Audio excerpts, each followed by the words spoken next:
Nakakadiring viral video ni Junior. Eto, nagsalita na po tungkol dyan si Pulong Duterte. Dapat malaman kung totoo ba talaga o AI yan.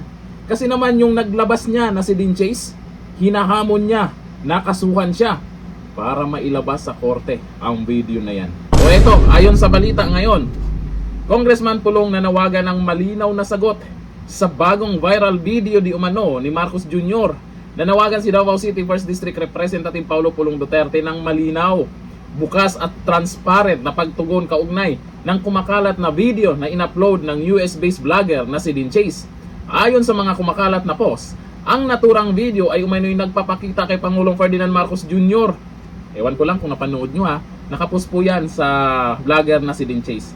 Nasangkot sa illegal at makamundong gawain, kabilang ang paggamit umano ng ipinagbabawal na.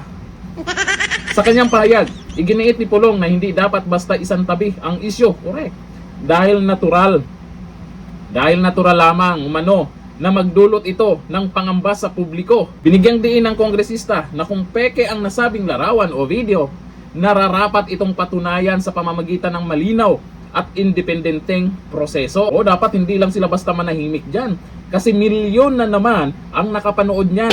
Yung mga nagko-comment, nako, ang iba nandidiri, yung iba tawang-tawa, yung iba ay sinasabing AI yan, yung iba naman sinasabing legit yan. Para malinaw ba? Hindi yung malay mo paninira, di ba? Para mapatunayan naman na hindi si Junior yan. Dagdag pa niya, kung sakaling may katotohanan ang paratang, may karapatan ang taumbayan na marinig ang buong katotohanan. Lalo't mas mataas ang pamantayang inaasahan sa may hawak na pinakamataas na posisyon sa gobyerno. O dapat magsalita din si Junior niyan no? Paano magsalita ngayon? Mukhang sabaw na lang daw yung kinakain o hinihigop hinihigop yun yung sabaw ha. Kung paninira lang yan, ayon sa hamon ni Dean Chase, at may post din po si Maharlika na may hamon silang kasuhan daw sila dito sa mga inilabas nila kay Maharlika, yung tungkol sa Pulburon video, di ba? Dito kay Dean Chase ay iba naman to. Mr. Too Big daw to yung mga nag-viral na sinasabi nila Mr. T. Si Mr. T daw yung nagbunyag niyan. Tapos inilabas ng vlogger na si Dean Chase. Kasuhan daw sila.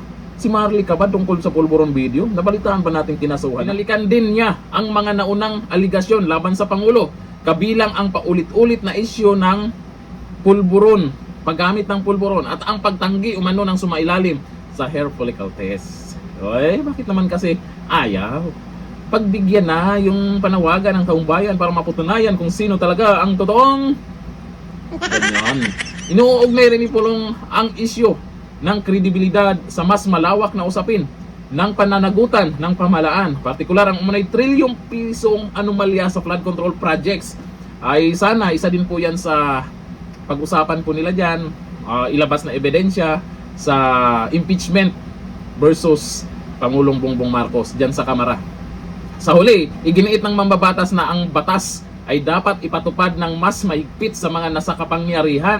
Sa mga nakapanood ng video na yan, sa tingin nyo, totoo ba yun? AI ba yun? Tama lang talaga itong si Congressman Pulong Duterte na dapat maging malinaw kung ano talaga ang totoo dyan. Paimbestigahan na yan. Nakakadiring video yan. O ito, ayon po sa mga nag-comment, sabi ni Matmat Madarcos de Guzman, dapat imbestigahan na yan. Opo, para hindi naman na natin sinasabing kakampihan natin yung naglabas ng video or kakampihan din natin sa kabila, para lang sa katotohanan. Hindi pwedeng manahimik lang, nag-viral na yan. Sabi ni Caridad Jacob, deadmahin lang yan ng Pangulo, si Claire ang sasagot niyan. Ayan naman si Auntie Claire, magaling si Auntie Claire dyan. Nakakatawa yan. Ang tanong, aaksyon ba sila? Papansinin ba nila? Pinapansin na ng karamihan at maraming katanungan. Totoo ba? O AI lang? Hanggang dito lang. Thank you. Bye-bye.